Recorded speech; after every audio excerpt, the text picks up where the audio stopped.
Welcome to the Guide Life Podcast by Whiskey Sloughs. This show is about the work, the hunts, and the real side of guiding. No filters, no fluff, just what it takes to build and run a hunting operation from the ground up. Every week we'll cover everything from land management to habitat work to the daily grind of guiding waterfowl upland and turkey hunts here in Nebraska. I'm Hunter Runge, CEO, guide, and the voice behind the blind. Bob is in the mode. We're back. It's a new episode. It's May now, I believe. It's middle of turkey season. Bobby finally got himself a break, so we decided to pull him off for a little bit of a turkey season podcast, kind of get y'all an update of what our season's been like so far. It's been a lot of ups and a lot of downs, a lot of dead turkeys. This weather's been tough, but we're having fun. We just got through our last group. We had a 3-day break, and tell you what, Bob's been getting himself some good sleep. Sleeping like 14 hours straight all the time because we weren't sleeping at all during turkey season, Got to catch up. Yeah. So, it's been a lot of fun. We've been doing good. The weather has been really inconsistent, but that's about every spring in Nebraska. Last year we had a lot of days with high winds, 4 or 5 inches of rain too in April. Yeah. And 50-mile-an-hour wind days. Oh, man, that one day we went out to hunt that evening, and all of a sudden the gust went up to 50. Whew! Let me tell you, that gave me a run for my money. So, this episode we're going to talk about early season, kind of break it down, and talk a little bit as we got into the mid-season, kind of some of the changes, new strategies we had to do, go through some of the gear we're using, some funny stories, talk about some mistakes and some learning opportunities, and then kind of preview what's next as we kind of close out the season. It's going to be a nice little episode for you guys here today. Talking turkeys. God, I hate turkeys. I'm not a turkey hunter. I never was. I go because it's some sort of hunting you can do. But Bob is like he's your turkey hunting fanatic, and then Evan also is turkey hunting crazy. That man's half turkey. He's just he's literally half turkey. Putting the best people in the field for the task at hand. I'll tell you what. And it shows, too, because the rest of us have tried to go turkey hunting a couple times. Hey, I'm 1 for 2, all right? I'm 1 for 2. Again, but you also got put on by the people that do turkey hunt. I mean, I made you drop you a pin. I still killed it. Go kill this turkey. But anyways, that turkey I think there's been a total outings minus the clients, like the rest of us, like just leisurely going out before the work day. And I think we've been out probably a total. We're probably pushing around 10 days. Joe's been getting his ass kicked. I got my ass kicked 3 days. Joe's got his ass kicked about 4 or 5. We got our ass kicked 1 day, so whatever that math is. Yeah, a lot of ass kicking. Yeah, there is especially in the turkey world, there is a huge gap between your average Joes and the guys that really know what they're doing. Yeah. And you tell you what, opening week had them fired up, but these birds are smart, The pressure, they shut them down quick. And, man, I remember when I went out and killed my bird, there was these guys from Arkansas hunting this little piece of, CRP public. And they'd told me they'd hunted there every single day since turkey season opened, and they'd already killed 4 or 5 turkeys off this one property, and we're hunting it till they were limited out. They'd hunt it all morning, all evening. I could not believe it. The thing I'd say is that is why our public land, very short-lived, the few birds that you see on the public. They do not last long. If you ain't hunting it in the first, 5 days, you're more toast. Like the first 5 days of archery on most of it, even at Christmas. I mean, a lot of these places only have a few flocks of 10 to 12, and maybe you got 1 to 2 toms in them, and they're getting picked off most of the time before archery is even over. Yeah, it was or interesting. Educated. It was interesting to see how fast the pressure got a hold of them, especially on the. We have a lot of turkey properties that are surrounded with public land, and even the turkeys on our properties that Bob was hunting are like, whoa there, pal. Yeah, I got one place that I was hunting. It had public land on both sides of it, and trying to work those birds versus you go to a piece that's completely isolated, several thousand acres inside, nobody's been in there. Man, let me tell you, there's one heck of a difference. You go work those birds that haven't been called out all season, your odds of success pretty dang high. You go in and work those birds that have been flirting with disaster, maybe 500 yards off the public land. They've heard those calls, maybe got called in, seen a different bird get shot at, maybe seen people, whatever. Man, the difference in trying to kill each of those birds, how you set up, how you hunt them, what their reactions like to your calling is just crazy. I mean, it becomes really important when you're hunting near those public lands to remember that silence is your best call. I mean, they're really, really easy to overcall. Your notes have to be just right. I mean, they will pick you out. They will identify your calling if it's bad, and they will be gone. And when you're calling, a lot of that stuff, some of it's a lot of thousands of acres of canyon, some of it's river bottom, whatever. Depending on your terrain, it's really important that you're sneaking in and out of those properties without getting seen. A lot of times a good rule of thumb is, you're trying to sneak in only far enough the birds can hear you and not any farther, because every step farther you take than you have to is one more step you might get seen. And trying to call the bare minimum just enough to get their attention and curiosity, but not enough to, let them pick out where you're at, get a look at you. If you're in real wide open country and you're not knowing where the birds are, if you're trying to strike one up, it's really important that every time you go to call, you're getting yourself buried in the shadows. You're really trying to stay out of sight before you touch that call, because the instant you start calling at all, every eye within calling shot's going to look towards you. Whether they can see you or not, that's a whole different ballgame, but their eyes are looking for you as soon as you hit that call. If they're feeding whatever and you've ever watched it, when you hit that call, their heads go straight up in the air, their eyes go right towards that sound, and they start watching. And if you're out in the wide open and you hit that box call or hit that pot call, or you start yelping on your mouth call, whatever it is, and they're in earshot, they're going to be looking for you. And so really thinking about every time you're trying to locate that bird, where can I stand that I'm not going to be in sight? And like in our case, if I've got two hunters with me, where can I position the three of us so that when I call, nobody's in sight, but we can still hear well? You get too buried in cover, it's hard to tell where a gobble comes from, or if a hen yelps back, where was it? And then really being ready, if you do hear that gobble fire off, you want to already be positioned to where you can just sit down and continue to call that bird in and not have me scrambling for a spot, because depending, like the other day I struck one up, it walked out of a tree 20 yards from me away. And had we not been positioned properly when I hit that call, and it would have walked out right there, we had no chance to move. We had no nothing. And the hen came out first long before the gobbler, actually. Matter of fact, almost 2 hours before we got the gobbler to break the tree line. And if you're not positioned well when you hit that call and they come out looking for you, it's game over and you just lost. You got to go find a new bird to work, which, I mean, depending on the size of property, depending on what type of terrain, that can be a tough challenge to do. Like, once you find your bird, you want to be positioned that you can work that bird and kill that bird. But time of year wise, opening week seems to be not, they were going, but it wasn't the same. Opening week, they're fired up a lot early in the mornings. You're really, at that point, targeting the whole flock. Your flocks have started to split off to where it's little flocks of 10, 12 instead of your winter flocks of, 100 to 500. But they're still really henned up. And a lot of the key there is you're trying to get in close enough to their bubble, which I usually like to try to sneak into about 150 yards in the dark. Somewhere inside of there, not get too much closer that you're going to get picked out. But try to find a position where I'm out of sight within 150 yards, and I can put a hen decoy out that's by herself. And I'll start doing a little bit of limb talk about 5 minutes before pitch time. And when I've been watching them pitch, I don't want to start much earlier. It gives them too much time to, pick out my calling, pick me out, whatever.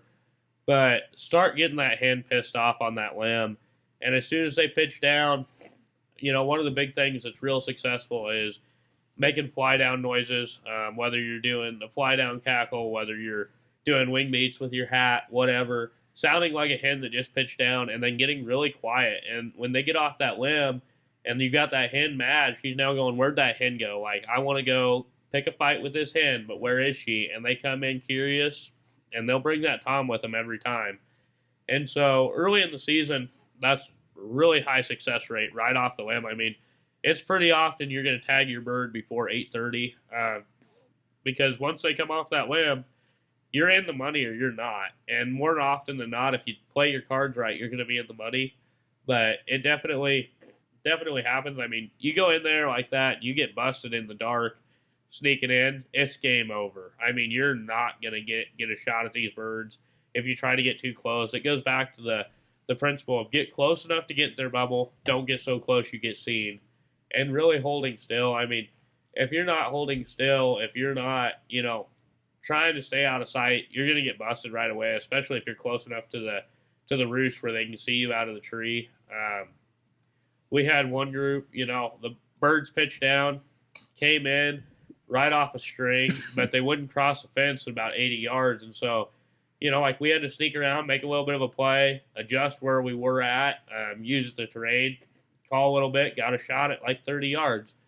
Next day, went back in there. We knew where they were liking to pitch down and how they were liking to play, but because we'd shot them to the east of the roost the morning before, we set up to the west of the roost where we could call them across where they've been pitching without them hitting that fence. And so that way they're hearing a different sound. I'll often switch up calls.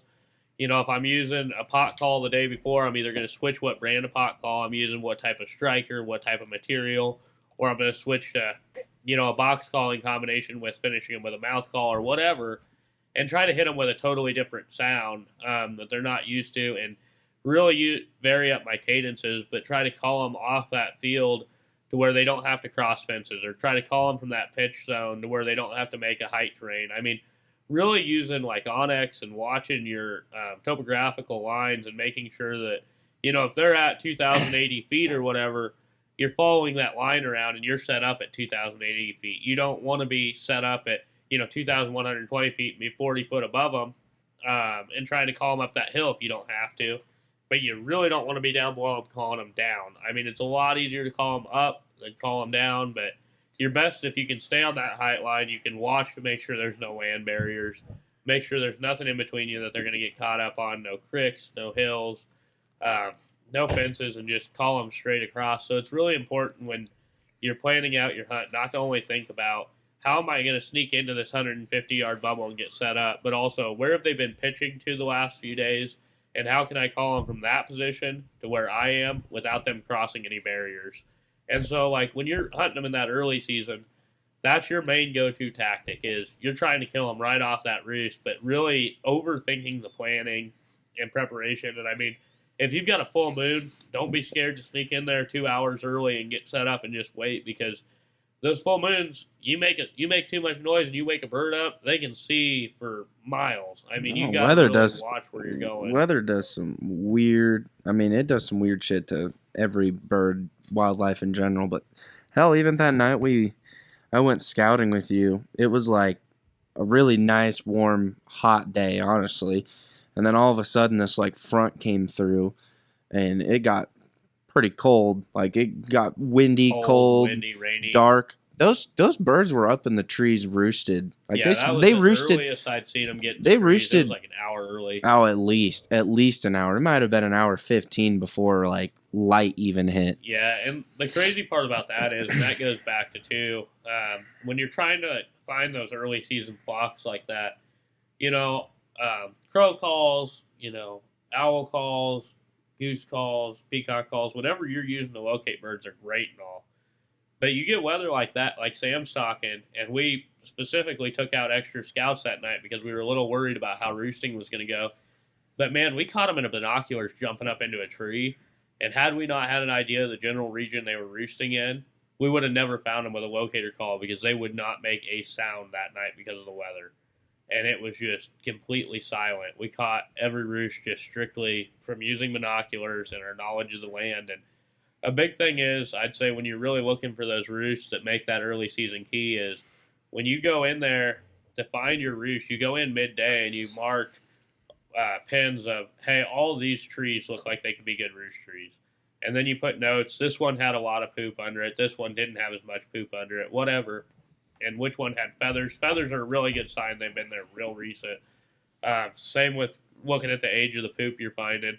And then at night, hey, I need to target these areas to watch for roosts. Instead of just trying to blanket cover a whole area, trying to break that property down during the daytime so that you know where to look when you're coming back in there in the evening is really important, especially when these birds are covering tons and tons of ground throughout the day and making big several mile long loops by the time it's done. This is why I don't kill turkeys. Just what we're talking about here is why I don't kill them, because everything he's saying, I'm like, oh, that makes sense, don't it? I don't do it, but I don't do it. I don't even think about it like that. But I'm like, huh? Yeah, it makes a lot of sense though. That's probably why he kills turkeys. Bob, you really could have just hosted this podcast today by yourself. You're really killing the game.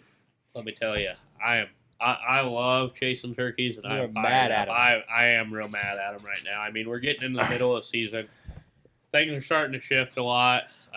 But yeah, we're getting pretty mad at these turkeys. We're having a lot of fun putting them down. We're having a lot of fun chasing them. Not only that, but like turkeys. I mean, we all kind of have our like our niche things, even amongst the owners, but like even the whole company as a whole. But like, like I kind of take the reins with pheasant hunting. We all take part in the waterfowl. Some of us are better with goose calling. Some of us are goose hunting. Some of us are better with duck hunting.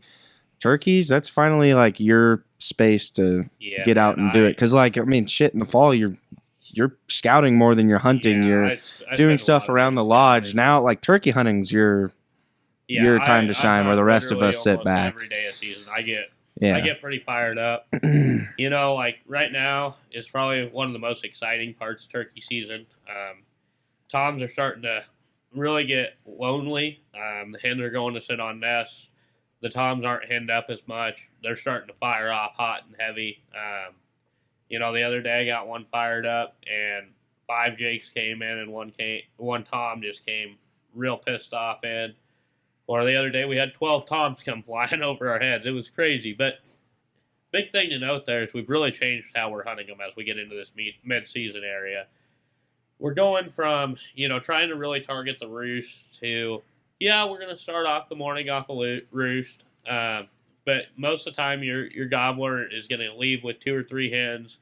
He's going to go breed those hens. They're going to go sit on the nest, and then he's going to be lonely. And that's when your success rate is really starting to pick up this time of year. And one of my favorite things to do is not run a decoy this time of year. You'll start trying to get where they want to be, or you'll start trying to strike one up. This is a really good time of year to be walking around striking them up.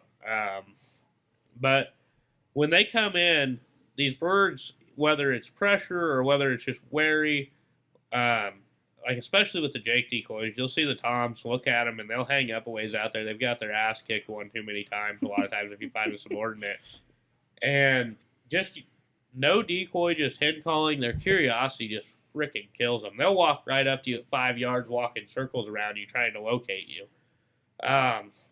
So that can be a huge tactic this time of year. Or, when you're scouting, it's really important to watch the tom you're targeting's behavior.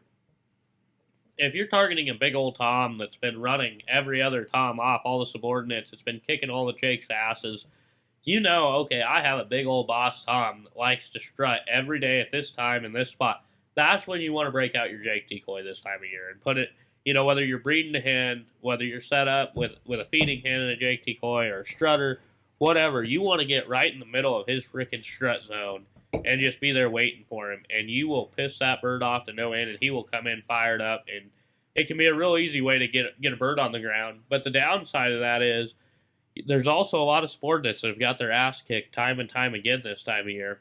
And they aren't going to come within 80 or 90 of that Jake decoy. And so that's when not having a decoy can be good. Or if you're hunting near areas that have been pressured, if they've seen a hen decoy a lot, they may not come into a hen decoy. They may just kind of sit there, see it, go, okay, that's what's going on. That's where she is. I'm out. And so more times than not this time of year, it's really time to start putting the decoys away and really just focusing on their curiosity and trying to get into them. One of the big things that I switched to a lot this year is this time of year, you're getting these birds that are off chasing hens, and a lot of what we're hunting is, some pretty hilly country, maybe some canyons, maybe big long river bodies that kind of trail off into little rolling hills covered in cover. Well, when these toms are off looking for these nesting hens, they could be in a little thicket, they could be in a tree line a mile away, whatever. They're really spread out. And so I start running a box call a lot because they can hear you an extra 100, 200 yards out over a crystal, and even farther than that over a mouth call. But then, like, when they start coming in, it's really important that you finish them with some more finessey notes. And so that's when I'll pick back up that pot call as they start getting close and start doing some purring, some cutting, stuff like that to really work those birds. Or I'll use a mouth call depending on the hide. It's really important to think that through too, because if you're hiding in a fairly open area, like with your back against a tree, and you're running a pot call, they're going to pick that movement out of ways, especially if you have pressured birds. And so that's when your mouth call can make the difference and everything like that drastically, as far as things go there. But yeah, I mean, we're really starting to chase those toms that are getting split off, into the wide open areas with little cover versus quite as much on the river bottoms and stuff like that now. It's amazing how the canyons run like highways.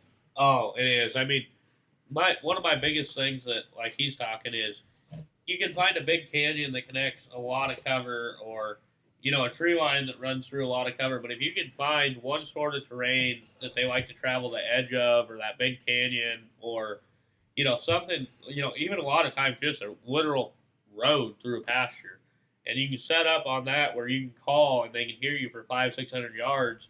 A lot of times you just sit and wait, because those toms, when they're chasing, they're like people. They're lazy. They want to take the path the least resistance, and they want to cover as much ground as possible. And so roads, big canyons, tree lines that stretch forever, maybe somebody planted a windbreak way back when, can all just be fantastic areas to catch them cruising. And as it gets hot, it's really important to keep in mind that, hey, midday, these birds are still horny. They're still fired up, but they want to be hidden in the shade. So, like, getting in a big canyon that's got a good flat area of short grass to strut, but also has shadows, great. I mean, these birds are large black birds that attract heat. Like, they're gonna get hot midday. You gotta play accordingly, as far as things go there. And then keeping in mind they're gonna need water. I mean, we're in a drought year. Where there's water, there's birds. They're gonna congregate on those water sources. Bob, I couldn't have said that any better myself. This is just the turkey show. Me and Sam are kind of over here looking at each other, and we're like, man, we don't know shit about turkey. No, and the one thing I will say is, it's just such a different style of hunting than anything else. Like I one thing I really do love about turkey hunting, if we're just stripping it back to what it just bare basic roots of turkey hunting, that I really enjoy about turkey hunting is it's very, very responsive, like you're in the game type of hunting. Oh yeah, you're having a one-on-one conversation Right, with a bird right. every day. Yeah, that's really fun to me. Like for me, reason like I'm probably done turkey hunting for the year just because I'm in fishing mode now. But like reason I don't really care to hunt now is because I've been the times that I've gone out, the weather's just been so shitty, and I haven't got to hear any birds like talk to me. And I'm just not knowledgeable enough to, at least about those properties. I haven't had the time to go out and go learn those things. But I can tell you, if there's anything with turkey hunting that I know I can give input on, is patience. Patience is, it kills. It kills birds. Whether it's quite literally patience in the field or patience learning about that property. Like, there's going to be so many times where it's like, you go and hunt, and you're like, damn, if I would have known that they were coming out this way, or they're pitching off the roost here, or, oh shit, they're not roosting where I thought they were. And like every single time you go out, one thing that's different about turkeys is they're not migratory birds, right? Like, if you just keep going out, you're going to learn something every single time you go out until you're able to get on that bird. Sometimes the stars align, the weather's just right. You may be set up on the complete wrong ass end of the property and it's dead quiet and you call them right in all the way across, but it don't always work like that. And so just taking the time to learn, and that's where me and Hunter fail, because we're just like, I ain't got no patience for turkey well, hunting. I got a lot of patience, but like I don't have the time to like really digest and learn about these properties. No, and patterning a bird is huge. I mean, knowing where it likes to strut, where it likes to go. I mean, most of your turkeys, for the most part, when they pitch off, they make what we call a turkey loop. They're going to go hit their morning strut zone. They're going to go in, hit water, hit feed, everything like that. But they a lot of times make a big loop. They're going to leave the roost going the same way every day, and they're going to come in from damn near the opposite day because they're going to walk the big circle. They don't walk out, turn around, and walk straight back. So it's really important to know where is the loop. And if you can figure out a turkey's loop, you could intercept them a lot. The nice thing is, if you make a play on that bird and it doesn't work, but you know it's loop, you go around, you make another play. It doesn't work, you go around, you make another play until you kill that bird. But knowing the bird's loop, knowing where to find those birds throughout the day, and another big thing is just knowing, hey, I've got 5 different toms on this property. Every tom has this, and this pattern. You can bounce from tom to tom to tom to tom and keep intercepting these loops throughout the day, and it'll keep you on birds all day long, keep you making plays all day long until eventually something's going to die. Something's going to make a mistake. But with turkeys, they have to screw up while you have to do everything right to kill them. And that's what makes things so much fun, because if they don't screw up, you ain't killing them. And it's real easy to not do everything right. You've got to be on your A game to kill turkeys consistently. It is a very large chess game. So what's your prediction for the late season, Bob? Right now, we're seeing them get fired up a little bit later than normal. I think we're going to see that continue. The ticks are starting to come out. The mosquitoes are starting to come out. Can we take a second to talk about my tick excursion? Oh, yeah. You had so many ticks on you. Bob, we go to this property. Tick-palooza. We go to this property, and Bob's like all gung-ho about trying to go look at the roosts and everything. And I'm like, all right, whatever. We walk in there to begin with. Literally, like, get down a hill. And I looked at my leg. There's like 10 ticks on it. And I'm like, what the hell? We get back up into the vehicle because we were like, oh, let's go drive around a little bit before it's a little early to roost these birds. We get in the vehicle. I pull like another 7 off me. And then I was like, what the hell is going on? And then we get back out there later. At one point, how many ticks do you think were on my leg? 30. Yeah, I bet you altogether I probably pulled off like 60-ish ticks. Yeah, at least. terrible. Like conservatively, I can say I pulled 50 ticks off me. Then the worst part, you want some comedy in this podcast. The worst part, I'm laying in bed and we're watching a movie with my woman, and all of a sudden she's like, what the hell is on your ear? This is like, mind you, this is 2 or 3 days later. There was a tick that was attached to the outside of my ear. Ugh. It had been there for like 2 or 3 days, and that's why I've been sitting here doing this, itching my ear during the podcast because it's itchy as hell. It's another reason I'd rather be on the water. Ain't no ticks on a boat. Oh my God, the ticks are terrible. They're always terrible, especially when you get in like the river bottoms around here. But even the what's the word I'm looking for? Canyons. Jeez Louise. Even the canyons right now are terrible, and usually they're not. Yeah. Usually they're not bad. No, it definitely, and it's going to get more and more that way. And like you said, a lot of the canyons, hills, little grass pockets off the river and stuff like that, little hardwood pockets. That's where the ticks are, and that's where we're finding. I can tell you a great transition point based off of the ticks. Your gear matters. Oh yeah. See what I did there? Mhm. Yeah. Yeah. Yeah. No, it definitely does. Matters on making sure I wear a lot of tick repellent clothing as far as things go there, and that definitely helps out as far as things go. Rogers makes a good set that I like to wear as far as things go there. They've got a lot of good turkey gear. Oh, they got a bunch of insect repellent Mosquito stuff. and tick repellent, peripherin or permethrin, whatever you call that shit. It works. But yeah, no, starting to target those, lonely toms, get ready for those, and try to find them isolated and roosting by themselves, or out looking for hens by themselves is kind of where things are starting to get as far as things get there, and get ready to put the herd on them the rest of the season. Bob, I could not have said that any better myself. What a great ending point. Thank you guys for tuning into this episode today. I'm going to go on ahead and get this up here pretty soon. You guys should be seeing this pretty fast.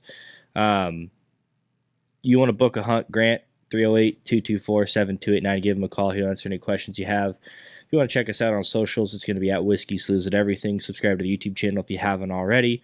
And you better check back here in a few weeks for the ending episode of turkey season, see how we all ended up.